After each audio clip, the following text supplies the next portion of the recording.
Muito bem, meus irmãos e irmãs, vamos continuando então na nossa saga aqui na Carta de Tiago. Abra sua Bíblia comigo, Carta de Tiago, capítulo 4.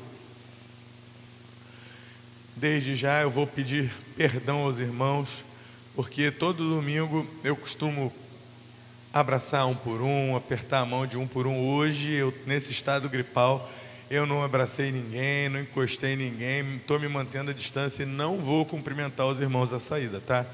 Então, os irmãos quiserem cumprimentar, cumprimenta a Rosimar lá, bota o nome no negócio do almoço. Aí a Rosimar hoje fica me representando. Tiago, capítulo 4, vamos ler do versículo 1 ao versículo 6. Eu vou ler na NVT, como sempre faço. Vou trazer um paralelo com a ACF, mas preste atenção comigo, que eu já vou te dar a dica. O cerne, o centro da nossa conversa hoje está no versículo 4. Então, se você esquecer tudo que foi pregado nessa manhã, guarda o versículo 4. Vamos ao versículo 1. De onde vêm as discussões e brigas em seu meio? Acaso não procedem dos prazeres que guerreiam dentro de vocês? Querem o que não têm e até matam para consegui-lo. Preste atenção. Pessoas que matam para conseguir o que querem e não conseguem. Essa carta não está sendo escrita para o Comando Vermelho, nem para amigo dos amigos, nem para nenhuma facção criminosa. Essa carta está sendo escrita para a igreja. Prestemos atenção no que Tiago está comunicando. Brigas, discussões, tretas em geral, ao ponto das pessoas serem frustradas de não conseguirem o que querem e fazerem de tudo, não só aquilo que é mal, não só aquilo que é vil, não só aquilo que é antiético, mas até mesmo o que é radical, matar para conseguir o que quer. Por aqui já se percebe a seriedade do assunto. Vamos adiante. Querem o que não têm, até matam para consegui-lo. Invejam o que os outros possuem. Lutam e fazem guerra para tomar deles. E, no entanto, não têm o que desejam. Porque não pedem. Tiago está praticamente dizendo: ei, vocês se tornaram um grupo que olha com inveja uns para com os outros, que deseja o que os outros querem. Mas vocês são um grupo, deveriam ser um grupo, onde todos juntos olham para um só lugar, para o alto, para o Senhor, que é o doador de todas as coisas, que é Senhor de todas as coisas. Mas vocês tiraram os olhos do Senhor e começaram a olhar uns para os outros com amarga inveja. Ele falou no capítulo anterior, a amarga inveja, sentimento faccioso. Lembra quando ele falou sobre a boca? Também no capítulo anterior falou sobre a sabedoria que vem do alto. Ele está dando um exemplo prático aqui daquilo que ele já falou no capítulo anterior. E está recalibrando a visão daqueles irmãos. Eles devem tirar os olhos do que os outros têm, do que os outros são, e colocar os olhos no Senhor. Peçam a Deus e confiem que Deus vai suprir as suas necessidades. E tem mais, tinha gente que pedia também, mas pedia mal. Olha o versículo 3. E quando pedem, não recebem, pois seus motivos são errados. Pedem apenas o que lhes dá prazer. Ninguém pede nesse grupo, nessa igreja. O que ele está dizendo é: as pessoas não estão mais pensando no grupo, no coletivo, mas se tornaram egoístas, egocêntricas. Vale o que eu tenho para eu mostrar, porque os outros têm e eu também quero ter, os outros são e eu também quero ser. Deus me dá, por quê? Porque o fulano tem. Isso é critério? Basta lembrar que no livro de Atos, ali do meio para o fim do capítulo, do meio para o fim do livro de Atos, nós vamos encontrar o total oposto disso. Os irmãos, conforme iam se convertendo, iam percebendo as necessidades uns dos outros, porque havia gente pobre, porque havia gente marginalizada, porque havia até escravos convertidos ao Senhor, gente que tinha carências e necessidades materiais. E o que é que os irmãos faziam? Vendiam propriedade, diziam: isso aqui eu não estou usando, não vou precisar, vou vender e depositar o valor aos pés dos apóstolos, para que os apóstolos, por meio dos diáconos, dispensassem, para que ninguém passasse fome, para que ninguém não tivesse com o que se aquentar. Esse grupo para o qual Tiago está escrevendo inverteu completamente a mão daquilo que vemos em Atos. Invejosos. E quando se lembravam de que havia um Deus no céu, era para pedir o que não tinham, para ter, para o próprio prazer, para esfregar na cara dos outros: olha aqui, eu também tenho, o meu é melhor que o seu, o meu é maior que o seu. Meus irmãos, nós precisamos ler a Bíblia com atenção e trazer uma aplicação para esses nossos dias de hoje. É de se esperar que uma criança como a minha filha, de 7 anos, vai fazer 7 na semana que vem, é de se esperar que ela tenha esse tipo de comportamento. Viu que a amiga ganhou um brinquedo: ah, eu quero. Por quê? Porque a fulana tem, porque a minha prima tem, eu quero. Agora, gente adulta, que se diz crente, experimentada na fé, lidar dessa maneira, com esse egoísmo.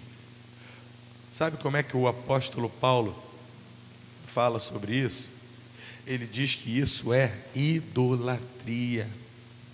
O sujeito ser mão de vaca é idolatria, é adorar o próprio ego, adorar a si mesmo, se colocar no altar, no pedestal, querer ser admirado.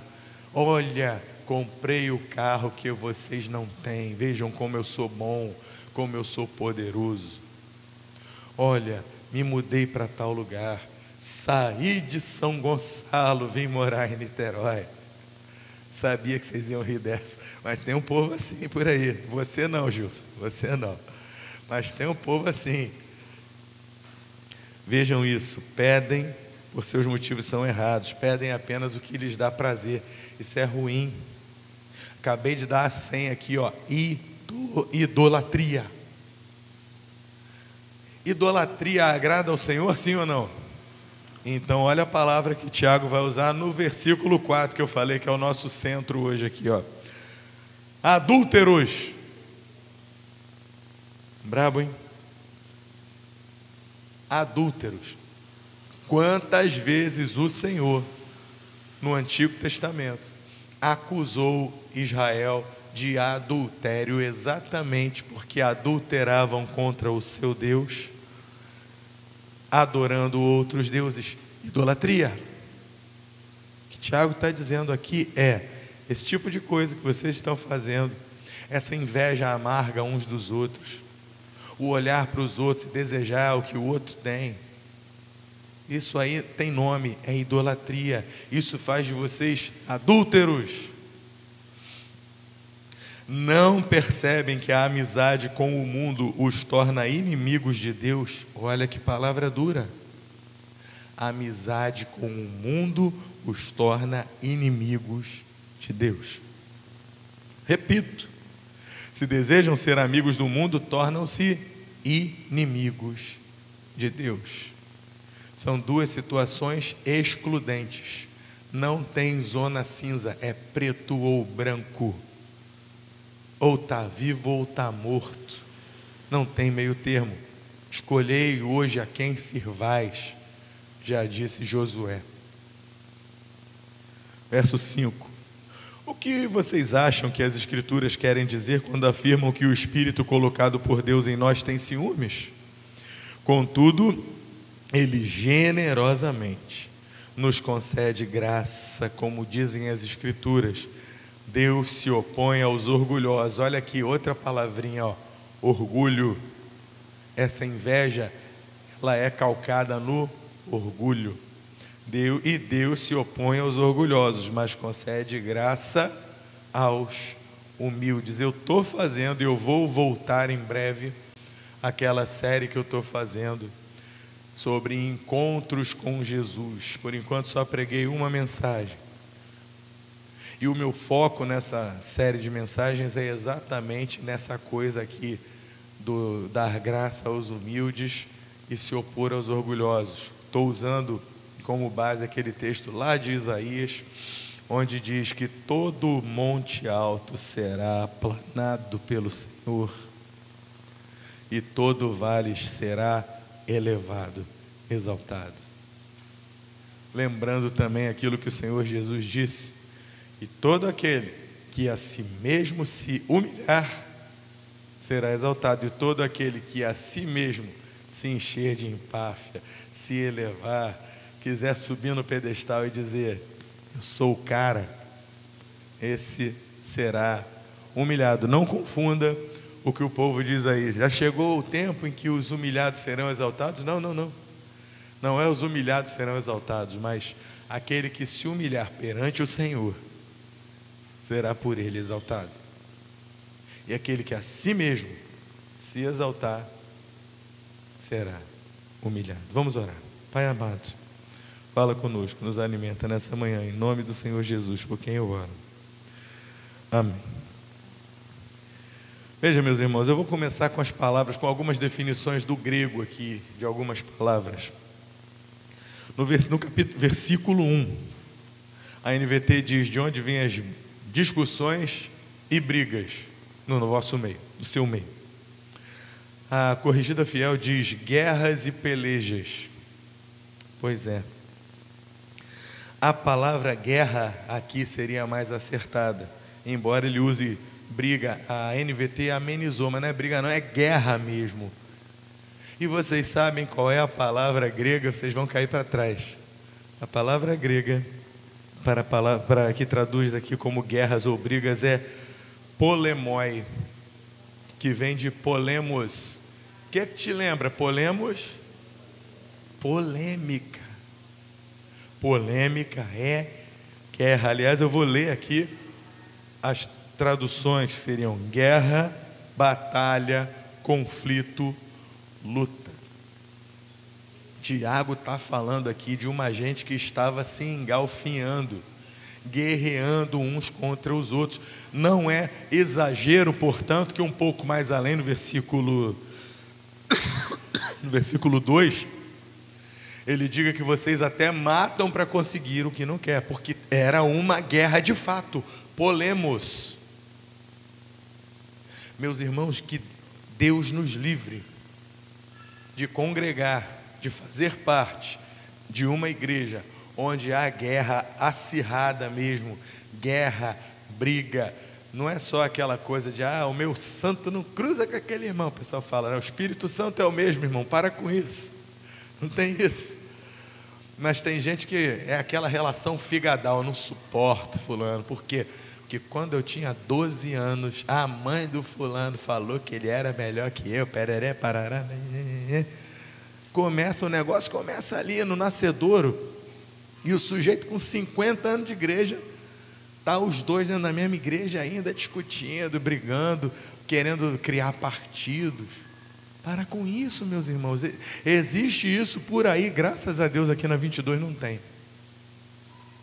Como eu li e coloquei, acho que no grupo da igreja mais cedo, fiquem certos de que não existe igreja perfeita, não existe. Mas ainda existem igrejas bíblicas, e essa é uma delas.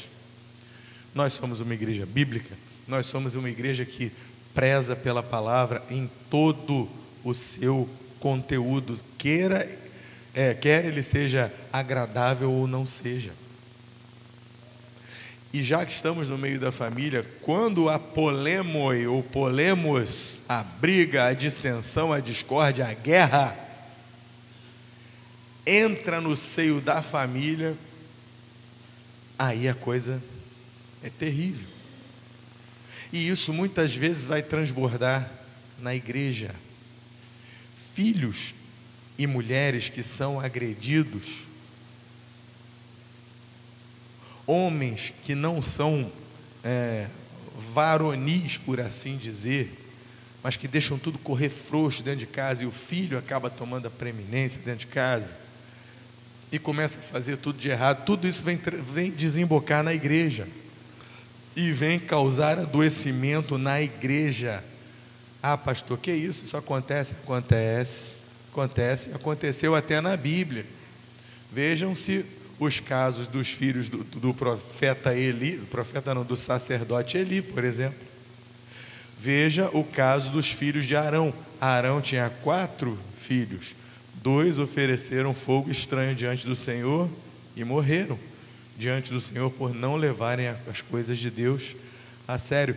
Veja a família de Davi, com Amnon sendo morto por Absalão. Absalão passou 2 anos só no ouvido do povo, falando: se eu estivesse no trono, no lugar do meu pai, eu ia fazer melhor, eu ia julgar melhor, fazendo aquela política, né, de cavar debaixo dos alicerces do governo. E quando tudo ruiu, ele foi lá e tomou o trono à força.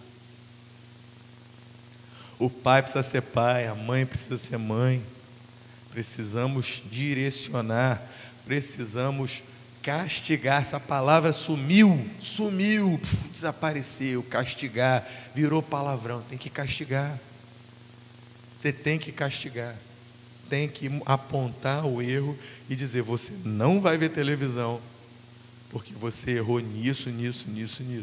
Você não vai ter celular, não vai ter tablet. Vai para o teu quarto, vai ler a Bíblia, vai ler algum livro. Não que a Bíblia seja castigo não, tá? Mas deixa lá disponível para ele ler a Bíblia, para ele ler algum livrinho. Pode até pintar alguma coisa, estou falando dos pequenos. Agora, os maiores, meu irmão, é a tal coisa: cavalo corredor, rédea curta. Quantos ainda creem nisso? Fica em cima, fica ligado, pega o seu cavalinho corredor e bota ele ali na rédea curta. Para quê? Para que não seja filho que envergonha, como disse o próprio Salomão. Para que não fique por aí cantando de galinha de briga. Teu filho vive arrumando briga na escola, vive arrumando briga na rua. Daqui a pouco, sabe onde é que você vai ter que buscar teu filho, tua filha? Na delegacia. Porque é assim que vai acabar. Ou na delegacia ou no hospital. É preciso ficar atento com essa questão das guerras, das brigas, das disputas na igreja e na nossa família. Principalmente quem tem mais de um filho. Não é a minha realidade, mas eu tenho irmã, eu sei como é que é isso. Às vezes a gente, tem que estar ali no meio ponderando, porque um quer ser mais que o outro, quer mostrar que tem mais que o outro, quer ser os quindim de iaiá, e o papai e a mamãe às vezes erram também, né? Tem pai e mãe que tem sempre o preferidinho. Aconteceu, está na Bíblia também, para a gente ver como não é bom isso. O Jacozinho era o preferido da mamãe, o Esaú era o garotão do papai. Olha o tanto de problema que isso deu também na família. A Bíblia é um livro maravilhoso, ela não esconde nada, ela mostra todos os erros, porque é mais barato aprendermos com os erros dos outros do que cometermos os nossos próprios.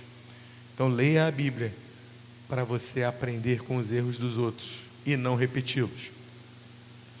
Então vimos aqui que essa gente estava guerreando, brigando. A palavra aqui é guerra mesmo, entendeu? A outra palavra, traduzida aqui como discussões e na Corrigida Fiel como pelejas, no grego é makai, que vem de maqué, que significa batalha, luta, conflito, contenda, disputa, briga. Ou seja, é briga mesmo, mas num patamar mais assim da discussão às vezes também. A primeira palavra é guerra mesmo. A segunda já é briga, uma briga, mas não, nada tão aguerrido. Portanto, tanto a NVT como a Corrigida Fiel traduzem bem discussões e brigas ou guerras e pelejas. É preciso que nós estejamos ligados que isso acontece na igreja. Porque tem gente que vai à igreja e diz assim: eu gosto da igreja porque na igreja só tem gente santa. Na igreja só tem gente consagrada. Na igreja, rapaz, esquece isso. Aqui só tem pecador. Nós somos pecadores. Nós estamos num processo de santificação. A diferença com a graça de Deus é, nesse processo de santificação, estamos melhorando, estamos nos livrando das coisas ruins, estamos entregando a Deus. Essa semana aconteceu um caso de alguém que me contou, não foi daqui da igreja não, não sejam curiosos, mas alguém que me contou que o filho adolescente pegou o filho adolescente na mentira. E aí a vara cantou, a vara da repreensão cantou. E essa moça falou para o garoto: eu te aliviei outro dia, porque outro dia eu estava cansada, eu estava estressada e não ia dar bom se eu te pego naquele dia. Mas hoje não. Hoje eu estive no grupo de oração, recebi de Deus. Ainda falou assim para ele: recebi de Deus. Hoje a vara da repreensão, vou te mostrar aqui, Provérbios onde está, olha aqui. O que afasta a vara do seu filho não ama. Você está entendendo? Então é pelo poder da palavra, por aquilo que eu recebi de Deus, que hoje tu vai levar. E ele teve que aprender. Isso não é briga, isso não é emulação, isso não é discussão, isso não é guerra, isso é acertar as coisas, é mostrar o caminho certo, é mostrar que haverá consequências. Porque é melhor seu filho aprender que haverá consequências com você do que com o PM ou guarda municipal dando borrachada nele, você não acha? Eu acho que é bem melhor. Então é melhor a gente treinar dentro de casa, dar disciplina com amor, não é com ódio não, mas disciplinar, para que eles aprendam e não se tornem adúlteros. Não percebem. Antes de chegar nos adúlteros, eu vou falar na questão, ainda no versículo 1. Versículo 1 ele vai dizer que essas discussões e brigas procedem dos prazeres. E na Corrigida Fiel a palavra traduzida é deleites. A palavra original é edonou, que vem de hedoné. Quem já ouviu falar de hedonismo? Pois é, uma vida hedonista é uma vida de alguém que só busca na sua vida o prazer. Se você quer entender a sociedade de hoje, tudo aquilo que você vê vendido na mídia, tudo aquilo que você vê nas entrelinhas das séries, dos filmes, dos programas, de tudo que você assiste na televisão, eu vou te dar a dica, eu vou desvendar para você a nossa sociedade hoje. A nossa sociedade é intrinsecamente hedonista. Vale a busca pelo prazer. E como criar uma cultura hedonista em toda uma sociedade? Usando de um subterfúgio filosófico que também permeia toda a sociedade.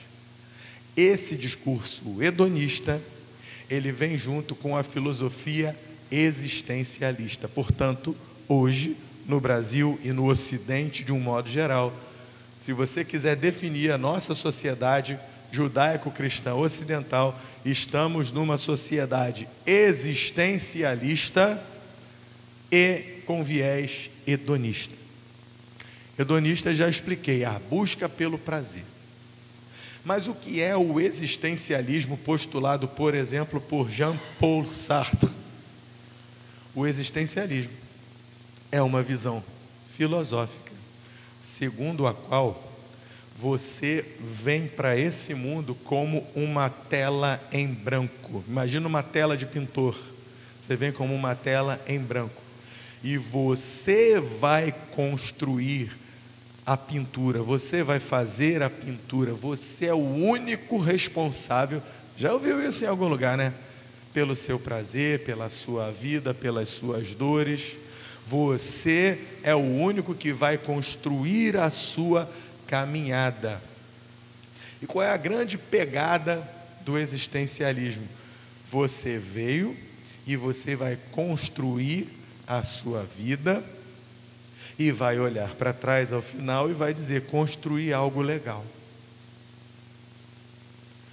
O máximo do existencialismo era um adesivo que andava nos carros, um adesivo em inglês, e que chegou a ser traduzido para o nosso Brasil aqui. Uma certa época, nos anos 90, eu vi esse adesivo. Alguém tinha um carro bonito, botava o adesivo lá no carro que dizia assim: no fim, ganha quem tiver mais brinquedos. O que quer dizer o seguinte: faça o que você quiser fazer da sua vida. Não freie nenhum desejo, não refreie nenhum desejo de prazer. Vá em frente, busque. Se o teu objetivo é comprar uma Ferrari, corra atrás para você comprar a sua Ferrari. Mas e se eu não tiver estudo, se eu não tiver condições, se eu não tiver o tirocínio para ser um empresário de sucesso e comprar essa Ferrari? Ah, você pode roubar a Ferrari, está nas entrelinhas. E eis aí o crime organizado do Rio de Janeiro sendo explicado. É um crime organizado que é baseado exatamente nessa filosofia existencialista, porque vale o que você quer, o que você tem, faça o melhor para conseguir o que você quer, pise em quem você precisar para ter o que você quer, para obter o seu prazer. Parece que eu estou falando de filosofia aqui, parece ou não parece? Mas eu estou falando de duas coisas. Primeiro, eu estou falando da vida real. Segundo lugar, eu estou falando do texto bíblico. Agora que você entendeu o existencialismo e agora que você entendeu o hedonismo, eu vou ler de novo o versículo 1 e o 2. De onde vêm as discussões e brigas em seu meio? Da minha vontade, do meu desejo. Eu quero construir. Existencialismo, hedonismo. Não é à toa que ele vai dizer que a palavra aqui, desejos, é hedone. Definição: prazer, desejo, luxúria. Significado: prazer, mas um prazer especialmente sensual, um forte desejo, uma paixão. Portanto, meus irmãos, nós precisamos entender que nós pautamos a nossa vida pela palavra de Deus, e muitas vezes esse hedonismo e esse existencialismo, eles estão dentro de casa. Ao invés de a família se unir e se direcionar, toda conforme uma só direção, cada um puxa a brasa para a sua própria sardinha. Eu quero fazer o que me dá prazer. Se vocês vão ou não vão, eu vou fazer o que eu quero. Quantos estão entendendo? Tenho certeza que vocês conhecem gente assim. Dentro de casa não há um direcionamento, não há aquela coisa de: olha, vamos construir um patrimônio, vamos juntar dinheiro, vamos fazer. Aí eles estão lá juntando dinheiro, 2 anos de casado, 3 anos de casado, 5 anos de casado, juntando dinheiro, juntam um certo valor. Para que é esse valor? Para dar entrada para a gente comprar o nosso imóvel próprio. De repente o marido diz: olha, estou cansado de andar de ônibus, a gente já tem o valor para a gente comprar o carro. E a mulher diz: não, mas espera aí, nós juntamos esse dinheiro na finalidade de comprar um apartamento, ou uma casa para nós morarmos, ou um terreno que seja para a gente construir. Quem anda junto e pensa assim, constrói. Também sei que os irmãos conhecem casos assim, que há aquela unidade E às vezes eu sei de um caso, recebi recentemente informações sobre um caso de uma família em que toda a família, os 2 filhos, o pai e a mãe, têm juntos um valor reservado para um imóvel. Olha que coisa bonita. Filhos já adultos que trabalham, mas o sonho da família é um só.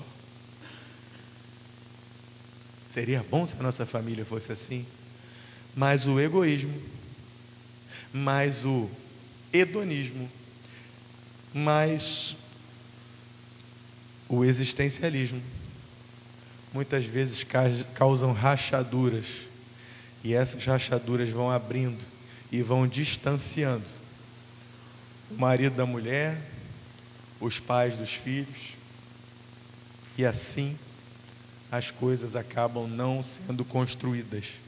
Daqui a pouco vale o que cada um quer. O pai quer comprar um carro, a mãe vai ficar sem a casa, desgostosa. Os filhos já entenderam que, sabe de uma coisa, eu vou cuidar do meu, vou fazer o meu e vida que segue, vou correr atrás da minha vida. E assim está rachada uma família que de outra forma poderia ter evoluído toda junta. Isso acontece por aí, irmãos. Temos cuidado com isso, tenhamos cuidado com isso. A palavra aqui é edoné, prazeres. Mas vamos ao versículo 4. Então, por conta dos prazeres, o que é que acontece?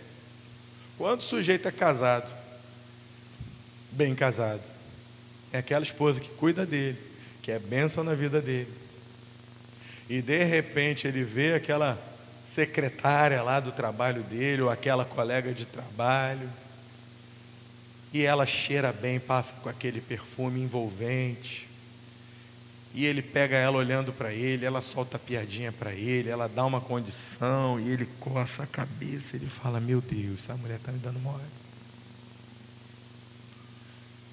E ele cai, aliás, ninguém, já falei isso aqui, ninguém cai em adultério, ele se joga em adultério. Por que o sujeito se joga em adultério, pastor Marcos? Porque ele quer. É o hedonismo, é o edoné, são os prazeres, os deleites, o desejo próprio. Pois é, Tiago trabalha com isso, ele falou em edoné, desejos, e agora ele está falando do resultado desses desejos: adultério, adúlteros. Não percebem que a amizade com o mundo os torna inimigos de Deus. Repito, se desejam ser amigos do mundo, tornam-se inimigos de Deus. A Bíblia faz essa distinção aos filhos de Deus e os filhos das trevas. E infelizmente Jesus coloca isso. Os filhos das trevas muitas vezes são mais prudentes na sua geração que os filhos da luz. Nós somos filhos da luz. Nós estamos confrontados por essa palavra aqui, ó. Ela diz que há um Deus. O próximo versículo vai dizer que Ele tem ciúmes de nós. Pastor, mas será que Deus me ama? Às vezes bate aquela dúvida, né? Aquele momento de crise, naquele momento de dúvida, aquele momento de incerteza, um momento de luta, um momento de deserto na vida do crente. E o crente fica: Deus não me ouve, Deus não está me dando o que eu preciso, Deus não está ouvindo a minha oração. Será que Deus se preocupa comigo? Não. Deus tem ciúme de você. Ciúme, você é dele. Você é dele. E se você, nesse momento de tentação, lembra que Tiago começou lá a carta falando em tentação, capítulo 1, versículo 1 e 2, que todo homem pode ser tentado e provado, mas que quando nós suportamos e vencemos a tentação, nós somos abençoados e nós crescemos. Agora ele chama aquele que não vence a tentação, aquele que não consegue suplantar os desejos, os prazeres, a ponto até de matar os outros, pelo nome: adúlteros. A crise vem, a luta vem, a dúvida vem, a dissensão, a guerra, tudo isso vem. Mas isso não é desculpa para nós adulterarmos contra Deus. Ao contrário, volto lá no capítulo 1. É uma oportunidade para nos reforçarmos na fé, para vencermos pela fé, para dedicarmos a nossa vida ao Senhor, sabendo que Ele não só cuida de nós, não só ouve as nossas orações, não só nos responde apropriadamente, como também Ele tem ciúme de nós. E se nós errarmos e sairmos do caminho, haverá consequências. Por outro lado, o versículo 6 diz: contudo, Ele generosamente nos concede graça, ou seja, o seu favor nos dá graça. Como dizem as Escrituras, Deus se opõe aos orgulhosos, mas concede graça aos humildes. A palavra de hoje é essa. É uma palavra sobre servir ao Senhor, buscar ao Senhor, deixar de lado os próprios desejos, porque desejos são coisas efêmeras. Desejos são coisas passageiras. Há um outro filósofo, até a filosofia humanista consegue enxergar isso. Há um outro filósofo, não me lembro quem agora, mas ele disse o seguinte: que a vida é um pêndulo, e que esse pêndulo ele tem dois extremos: o desejo de ter e o tédio de possuir. Você deseja. O melhor exemplo bíblico disso é Aminon, filho de Davi. Aminon estava louco de desejo na sua irmã Tamar, louco. E ele tanto fez que ele consumou o ato com a Tamar. Após consumar o ato com a Tamar, a Bíblia diz que ele tomou asco, tomou nojo, não aguentava nem sentir o cheiro, nem ver a Tamar de perto. Tocou ela para fora. Exatamente isso que o filósofo vai falar: o desejo de ter e o tédio de possuir. O carro dos seus sonhos é o carro dos seus sonhos hoje. Depois que você tiver esse carro por 3 meses, deixou de ser novidade. Você já está até criticando ele. A casa dos seus sonhos é a casa dos seus sonhos hoje. A partir do momento que você comprar, você vai começar a ver: poxa, não tinha visto, tinha rachadura ali, vou precisar descascar, está com vazamento na caixa d'água. Por que dá tanto formigueiro nesse quintal? Todo dia tem que sair para levar o lixo, e essa vizinhança só passa o lixeiro 2 vezes por semana. Você começa a fazer críticas àquilo que você desejou tanto ter. Até o maná. O maná, o pão do céu, foi criticado pelos israelitas. Poxa, mas não pode pegar mais de 2 litros de maná, só pode pegar. Não, eu vou pegar mais. Moisés, que papo é esse? Vou pegar mais. Estragava, dava bicho. O povo gosta de reclamar: Moisés, que saudade do Egito, lá tinha carne. Ah, vocês querem carne? Queremos. Então toma aí. E tome repreensão também. E seja um tempo de nós entendermos que a palavra é para ser obedecida, que Deus é para ser respeitado e amado. Ele tem ciúme de nós. Que nós possamos aplicar esta palavra às nossas casas, aos nossos lares, às nossas famílias, e também aqui à nossa família espiritual, para que haja paz, para que não haja briga, para que não haja discussão, para que não haja dissensão, para que não haja agressão, para que nós possamos seguir ao Senhor e servir ao Senhor, para que Ele nos dê cada dia mais da sua graça. Vamos orar. Senhor, a palavra é tua e ela foi entregue nessa manhã. Que o Senhor possa fazê-la multiplicar e frutificar em nossos corações. Em nome do Senhor Jesus. Amém.